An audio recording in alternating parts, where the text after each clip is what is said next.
بسم الله الرحمن الرحيم الحمد لله رب العالمين وصلى الله وسلم وبارك على رسول الله وآله وصحبه ومن والاه. We praise God as He deserves to be praised, and we ask Him to send His peace and His blessings upon His beloved Prophet Muhammad sallallahu alaihi wasallam, his family members, his companions, and all of those who followed his way of life. Today we are going to continue with the commentary of the Quran from Surah Al-Baqarah, and we will start tonight with ayah number 102.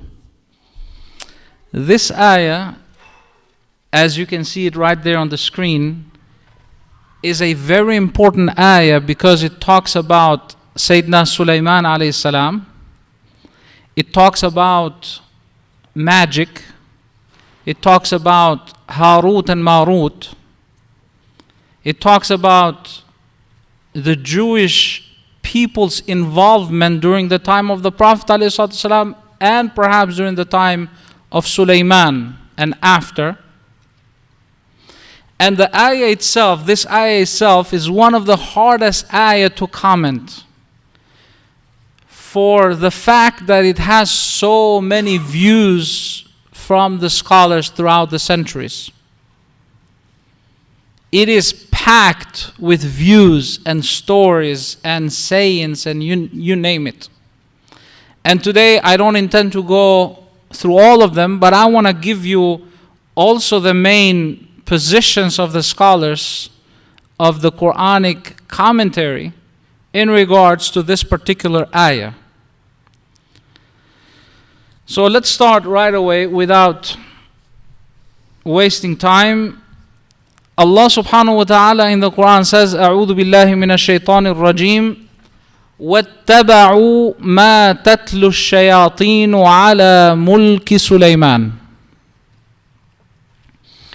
They instead followed the magic promoted by the devils during the reign of Solomon. In other words, during the time of Sayyidina Sulayman.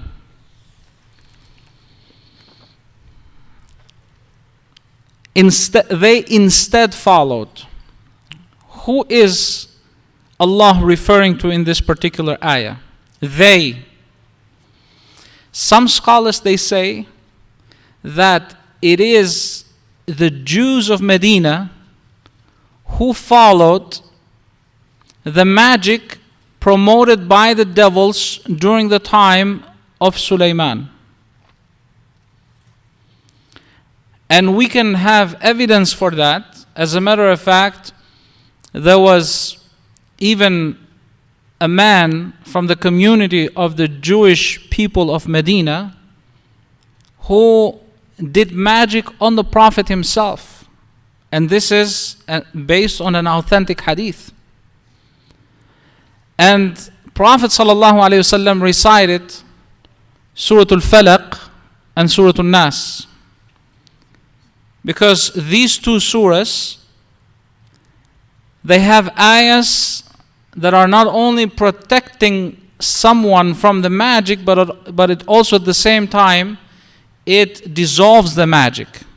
The Surah Al-Falaq and also Surah Al-Nas.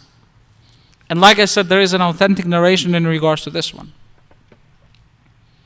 So, is it possible that the ayah is referring to the Jewish people during the time of the Prophet by saying that they instead followed the magic promoted by the devils during the reign of Solomon? Possibly. And it is also well known that within the Jewish scriptures, I want you to pay close attention, because there is a lot of details, and I want you to understand this very clearly, this ayah.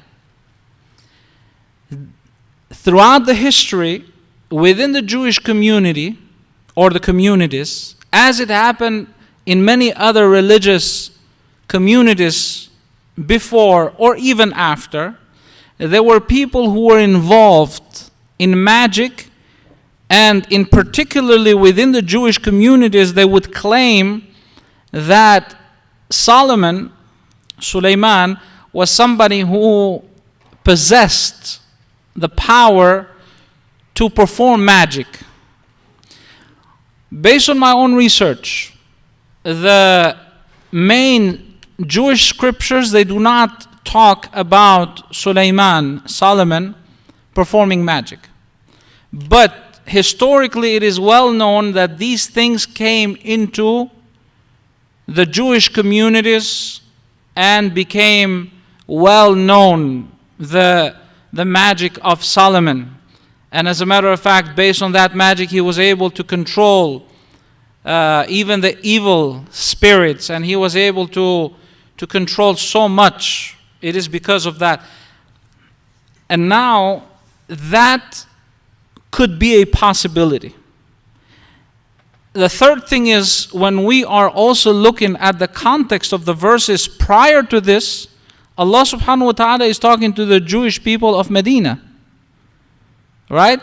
Last week when we were talking about the ayahs, we were mentioning how God was criticizing the Jewish communities of Medina.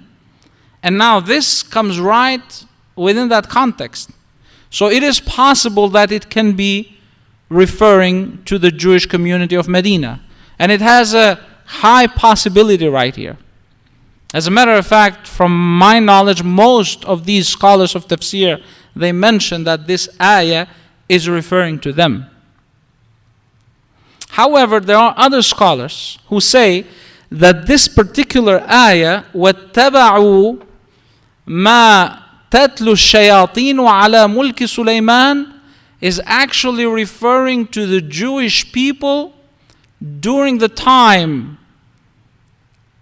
of Sulayman and after Sulayman, as a matter of fact. More probable after the time of Sulayman.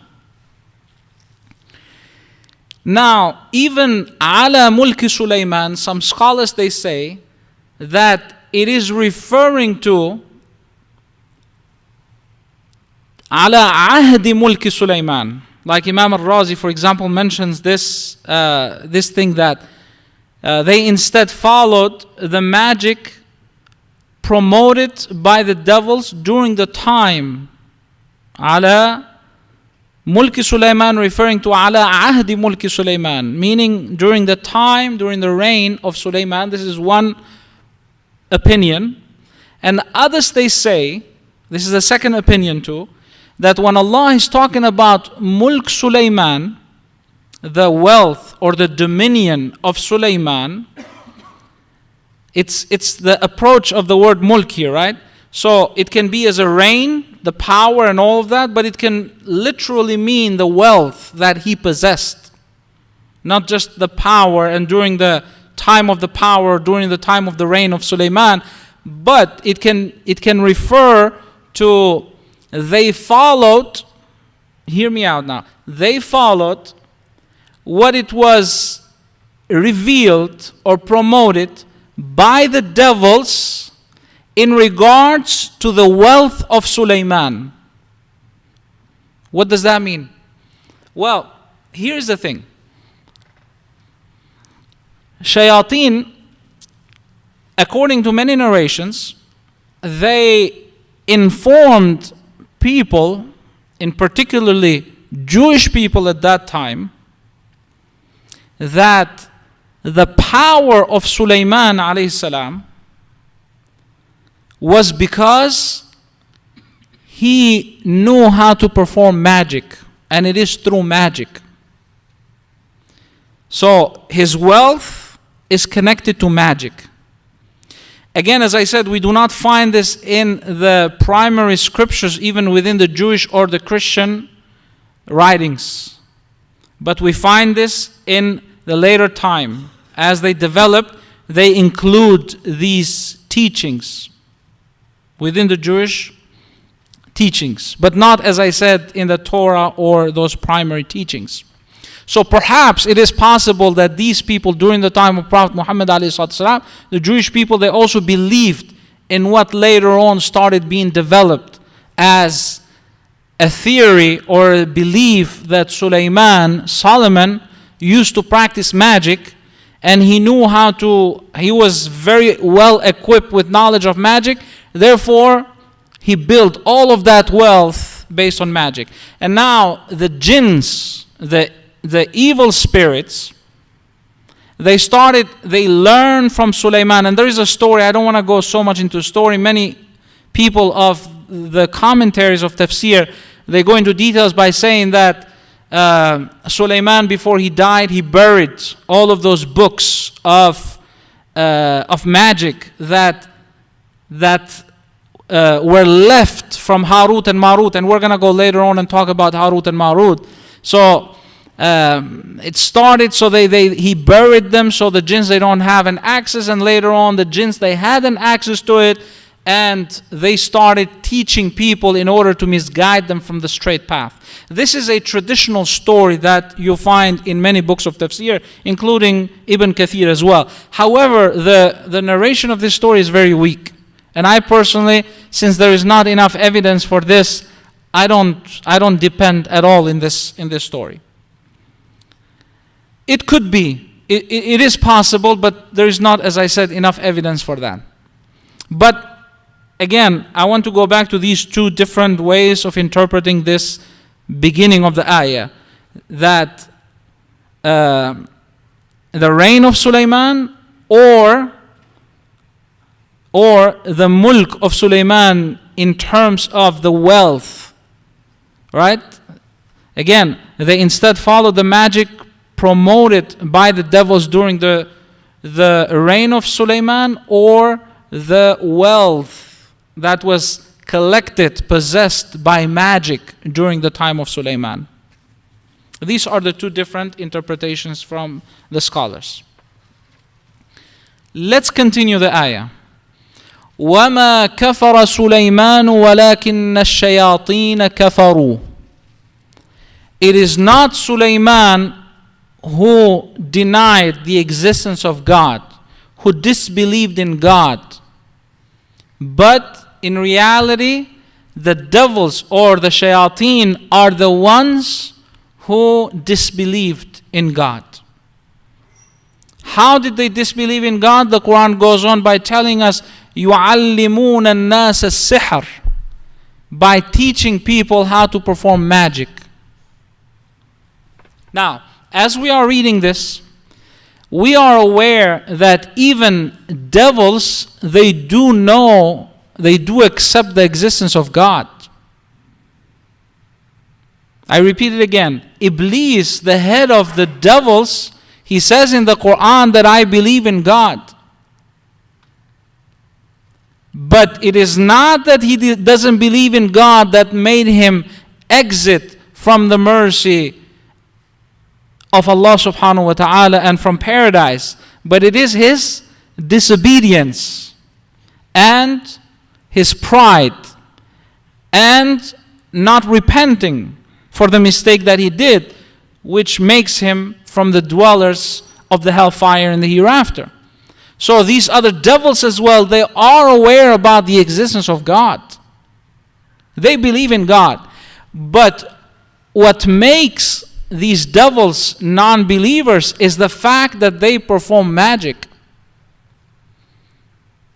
And also Prophet ﷺ, he says in a hadith, which is considered to be also an authentic hadith, that anyone who goes to a magician or to a fortune teller and believes in what they have to say in regards to the future, then that person has disbelieved in what was revealed to me, to Sayyidina Muhammad sallallahu alayhi wasallam.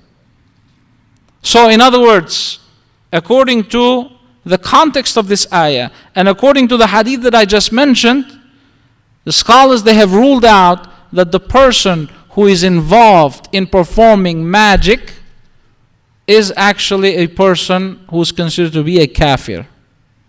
And anybody as well who goes and believes in what they have to say are also considered to be among the kuffar, among the disbelievers.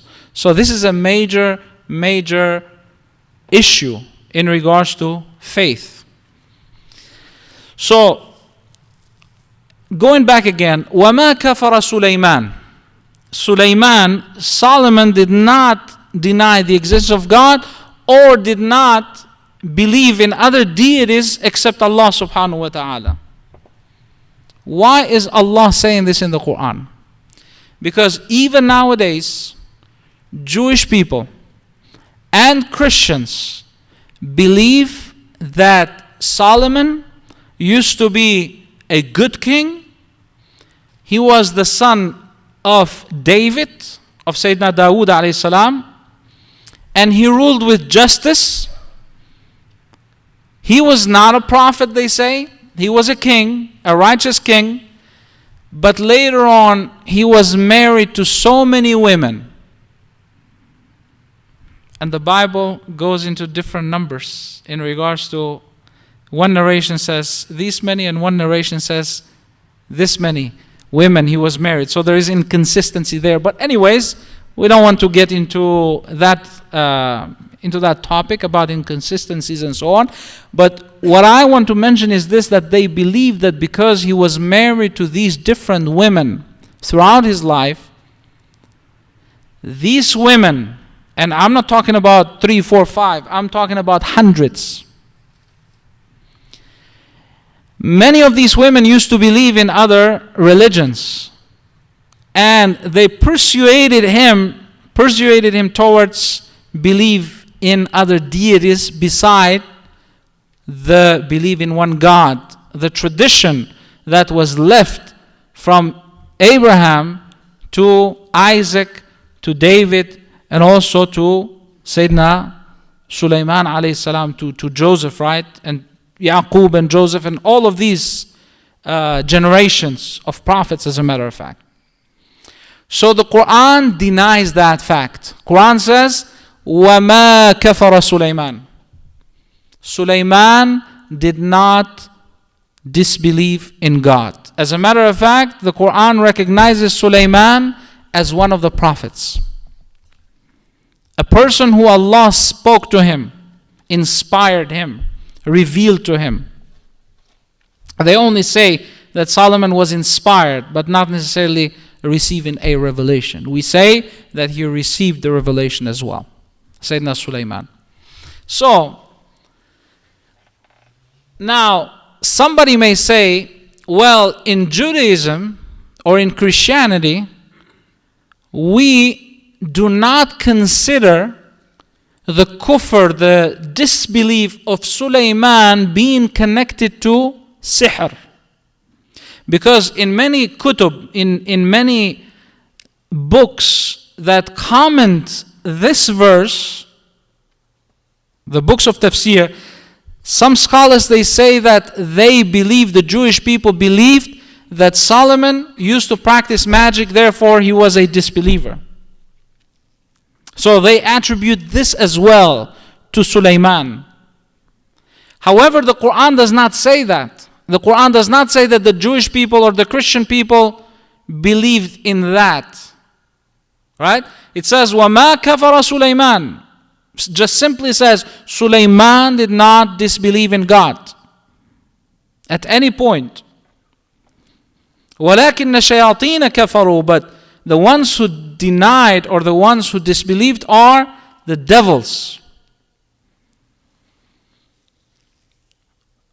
And it could also, if we want to comment and if we want to side with those scholars who mention that, well, the Jewish people believed that Sulayman alayhi salam did perform magic and that made him exit from the fold of Islam, we can say that perhaps that was the case not with the early Jewish people who believed in the early scripture, but with the later communities, right? Later Jewish communities who started believing in the magic of Sulayman and this and that, right? And the Quran is referring to those later generations and not necessarily to the earlier generations. That's why I said pay attention. I'm going into so many details, but these are very important details. Now, يُعَلِّمُونَ النَّاسَ السِّحْرَ. The fact that these angels, these devils are considered to be disbelievers is the fact that they taught humans magic. Alright. The ayah continues now. وَمَا أُنزِلَ عَلَى الْمَلَكَيْنِ بِبَابِلَ هَارُوتَ وَمَارُوتَ.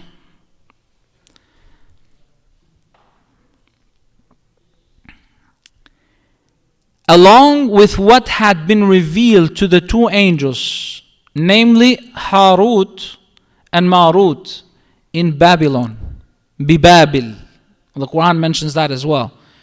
So there are two names, Harut, Marut, and Babil. Babil is Babylonia. Mesopotamia, Babylonia, right during the time, perhaps before Sayyidina Ibrahim alayhi salam. Not perhaps, but most likely before the time of Sayyidina Ibrahim alayhi salam. Now, let me just, before I get into this, I have also another hadith that I'm remembering here. And I want to talk about sihr. I want to say a few things. And also about a hadith in regards to sihr too. And as a matter of fact, it is Ibn Kathir that brings that up. And Imam al-Razi also talks about the different kinds of sihr. Sihr is not only one kind, magic. We're talking about devils performing magic, right? We're not talking about one kind of magic. There are different types of magic. One of the magic is, as a matter of fact, one of the early types of magic that Imam al-Razi mentions in his tafsir, Tafsir al-Kabir. He says that it is the Kaldaniyin during the time of the Babylonians. These tribes or nations from the Babil used to believe in the stars, and the magic that they were involved was connected also with the stars. So they had certain beliefs in the stars and certain deities that were connected also to the stars. Now, that is the one kind of magic. Another kind of magic is the magic that was during the time of Musa alayhi salam, for example, right, where there is an illusion involved. In reality, when the magicians during the time of Musa, they turned the ropes into snakes, it was not a real turning of ropes into snake, but it was an illusion. In other words, people were made to believe that those ropes, through the illusion, that those ropes were snakes, when in reality they were just ropes. How they do it, I don't know. But we can see even nowadays you have magicians who do perform magic all over through this illusion. And Sayyidina Musa alayhi salam came with the staff which turned into a snake, into a real one. And therefore, the magicians of Pharaoh, they said, قَالُوا آمَنَّا بِرَبِّ هَارُونَ وَمُوسَى. They said that we believe in the Lord of Harun and in the Lord of Musa as well. Why? Because they were able to distinguish between what is fake, what is illusion, magic, and what is a reality or a miracle coming from God through Sayyidina Musa alayhi salam. Alright? So, that's another kind of magic as well. But and he lists so many of them. One of the magics too, subhanallah, that he lists as the second one after the star, after believing the stars and doing magic through them, he says, النوع الثاني, the second type of this magic is سحر أصحاب الأهوام والنفس, or والنفس القوية. These are people who do possess whims and uncontrolled aspirations and a very strong nafs, a strong ego, where they do not recognize anybody else but themselves. They're called sometimes narcissist people.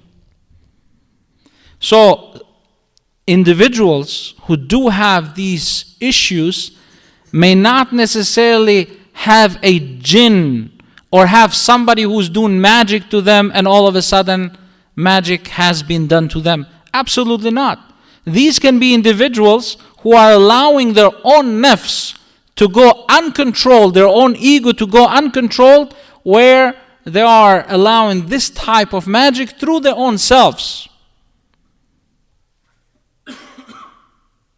Alright?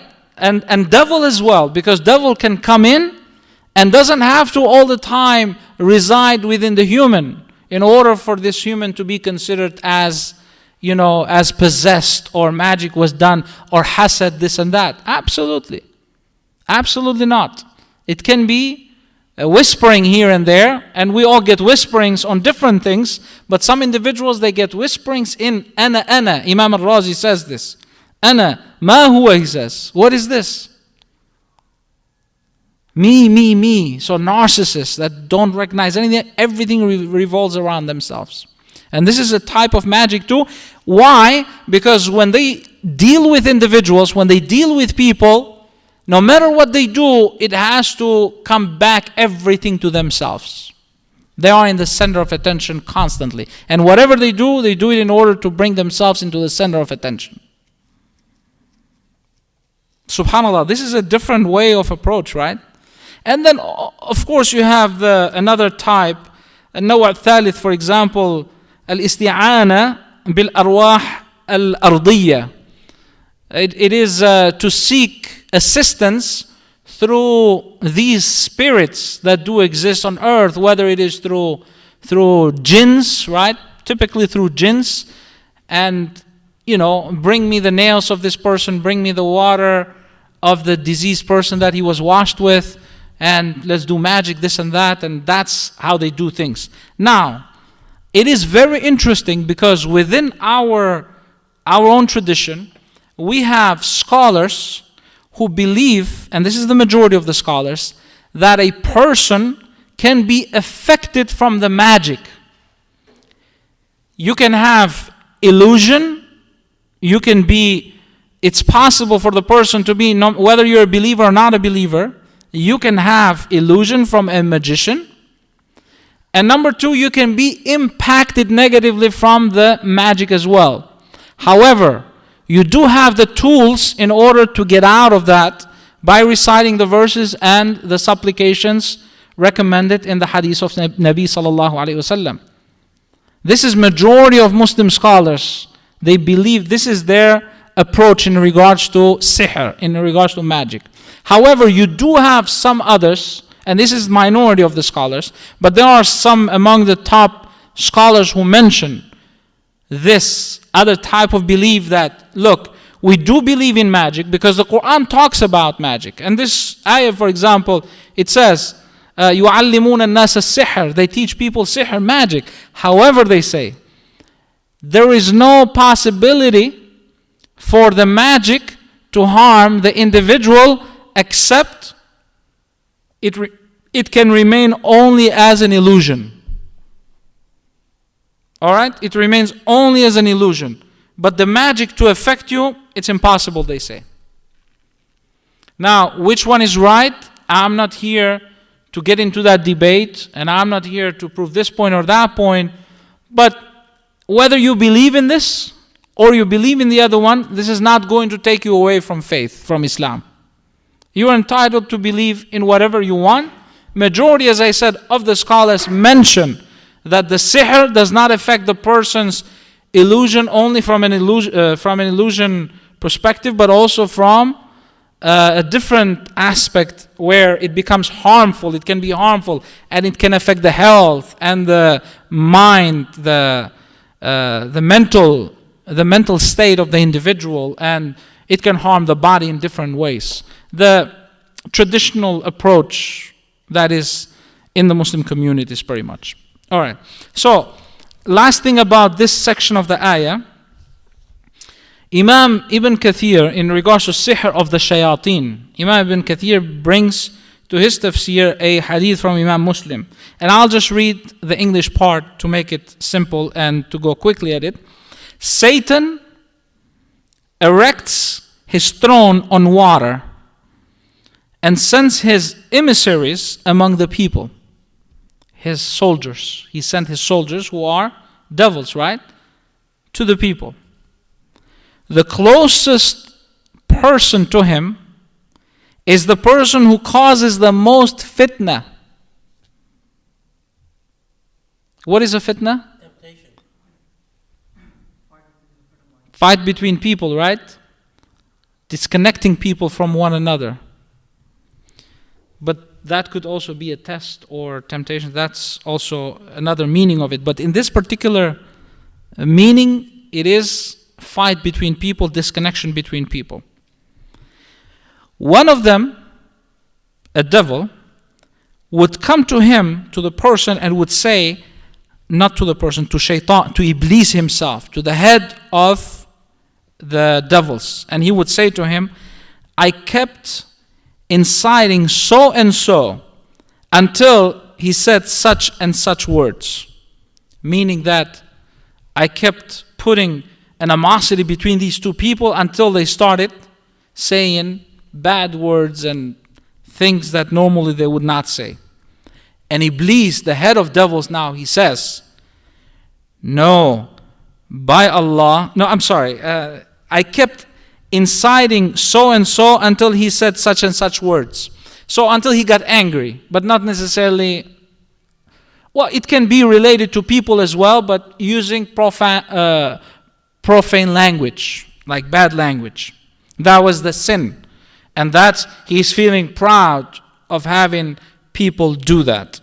And then Iblis, the head of the devils, upon hearing this, he says, no, by Allah, you have not done much. It is a sin, it is good that you have done what you have done, but it is not a big thing. It's not a big achievement. Another devil comes to him and says, I kept inciting so and so until I separated between him and his wife. Then Satan would draw him closer and embrace him, saying, Ni'ma anta. Yes, you did well. What a wonderful thing you have done. What a wonderful person you are. To this devil. So again, as you can see, that this is a part of that sihr, or a part of that shaitan plays with humans as well. And that happens a lot of times. Okay, let's continue with the ayah. وَمَا أُنزِلَ عَلَى الْمَلَكَيْنِ بِبَابِلَ هَارُوتَ وَمَارُوتَ. So, the devils, they disbelieved because they were doing what? They were doing magic. And also, what was revealed to Harut and Marut in Babylonia. So in other words, they also learned what was revealed, وَمَا أُنزِلَ, what was revealed to these two angels. Now, again, there are different opinions in regards to who Harut and Marut is, number one.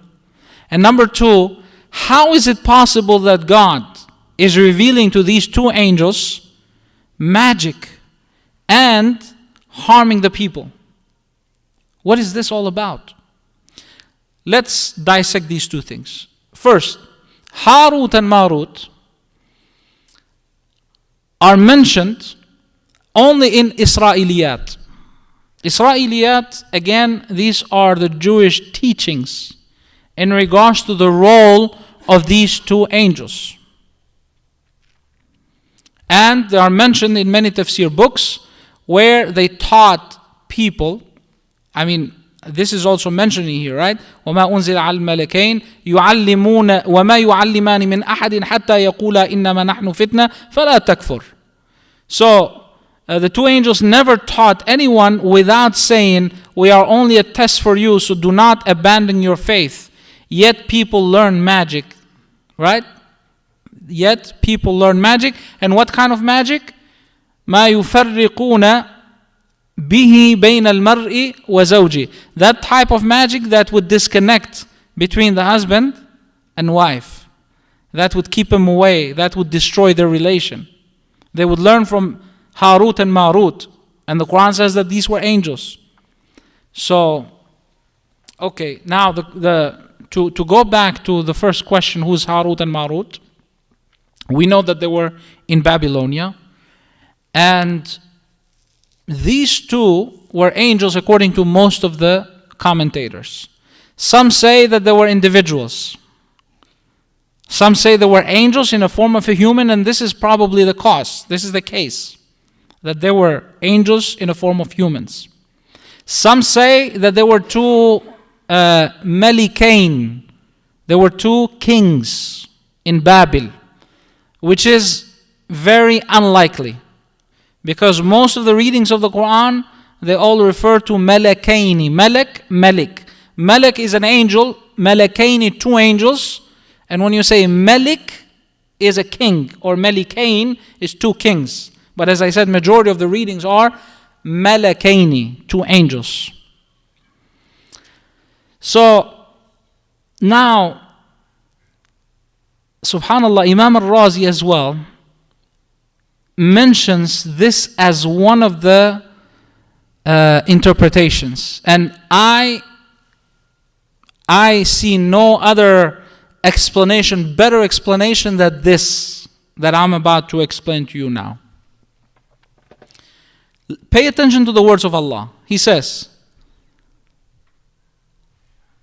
along with what had been revealed to the two angels, Harut and Marut, in Babylon, the two angels never taught anyone without saying, we are only a test for you, so do not abandon your faith.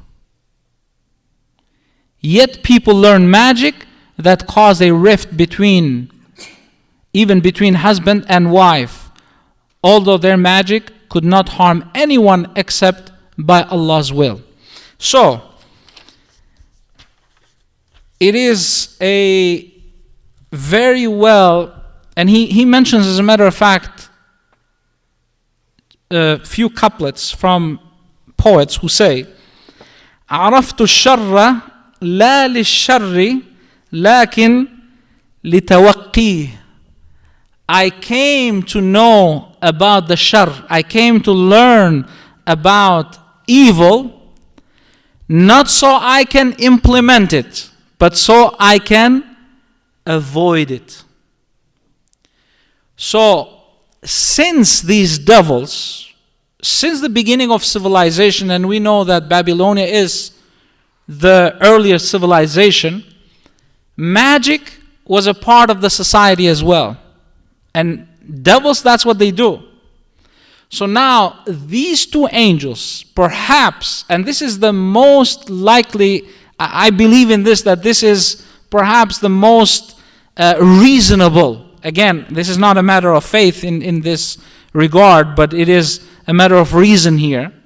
That I believe that this is the strongest reason why these two angels would come down, in order to teach the people on how to protect themselves from magic. And to teach them that this is what they do in order to do magic. This is what the magicians do.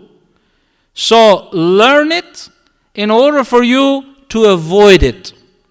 However, the Quran says that they would say to people, إِنَّمَا نَحْنُ فِتْنَةً فَلَا تَكْفُرْ. We are fitna. Now here the meaning of the word fitna, it comes as a test. We are a test for you. Therefore do not do kufr. Do not disbelieve. And we mentioned, what is disbelieve in this case? How can somebody disbelieve? By doing what? Magic. Therefore do not implement it. Do not perform it. Why? فَلَا تَكْفُرْ. You will end up in kufr. So don't commit kufr. Don't commit disbelief in Allah subhanahu wa ta'ala. And if somebody says, then why would Allah subhanahu wa ta'ala do that or allow that to happen? Well, we say that internet nowadays, it depends on what you use it for. Can it be beneficial for the people? Yes, it can. Right? But some people use it for beneficial causes, and some others, they use it for negative causes, negative matters. TV, if you use it for positive things, it can be something positive.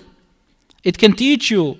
You can be more knowledgeable by hearing things and watching videos and all of that. But if you use it for bad things, to see things that you're not supposed to see or hear things that you're not supposed to hear, then you can also fail the test and start earning sins. It depends on how you utilize. It's a tool.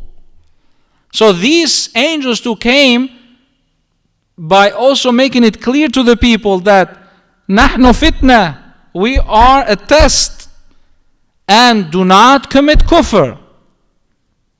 So we're going to teach you how they do these things, but do not commit kufr. Do not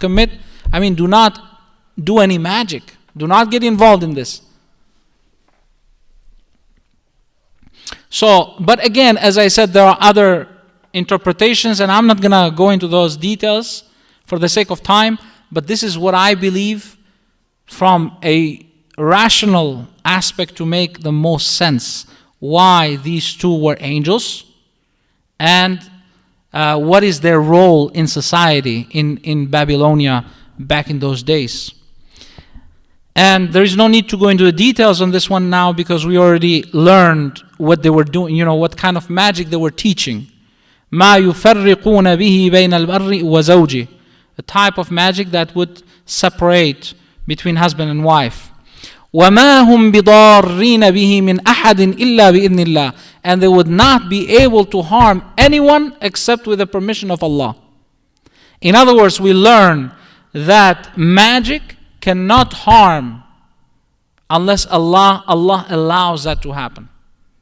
So whether they do it whether they do it heavy or they don't do it heavy, magic upon other people, it can work, but it's not always going to work. And again, if you believe in the category of those scholars who say, which is majority, as I said again, that magic can harm people. And then it goes on by saying, وَيَتَعَلَّمُونَ مَا يَضُرُّهُمْ وَلَا يَنْفَعُهُمْ, and they learn, although they learn what harmed them. They learned what harmed them and did not benefit them. In other words, these people who would commit kufr through magic, who would learn from these angels, there would be many of them who would learn that in order to harm themselves. Because there is no magician who has a good life. No person who does sihr has a good life. Alright? None of them. They all have problems. They have a horrible life. So, يَضُرُّهُمْ وَلَا يَنْفَعُهُمْ, it is something that harms them and does not benefit them. Although they already knew that whoever buys into magic would have no share in the hereafter. So, no goodness in this world, but also they have lost the hereafter as well. Miserable indeed was the price for which they sold their souls, if only they knew. This is the end of this ayah. The other ayahs that are related to this page, a couple more ayahs, are also important, but there is no much tafsir, much commentary in regards to these, as it is the ayah that I just covered. So for the sake of time, I'm going to leave the rest of it inshallah next time, and we'll talk about them. May Allah subhanahu wa ta'ala teach us a knowledge that is beneficial to us. May He keep us away from those people who do magic, and may He keep us away from any type of harm of magic. May Allah subhanahu wa ta'ala make us among those who are constantly protected by His protection, and among those who constantly recite the ad'iyas and the surahs in order for them to be protected not only from magic but also from shaitan and the other devils that are there in order to whisper to the human being so the human being can do wrong. May Allah subhanahu wa ta'ala bless all of you for your patience. Wa sallallahu wa sallam wa baraka ala rasulillah wa alihi wa sahbihi wa man wala walhamdulillahi rabbil alameen. Wa yakum.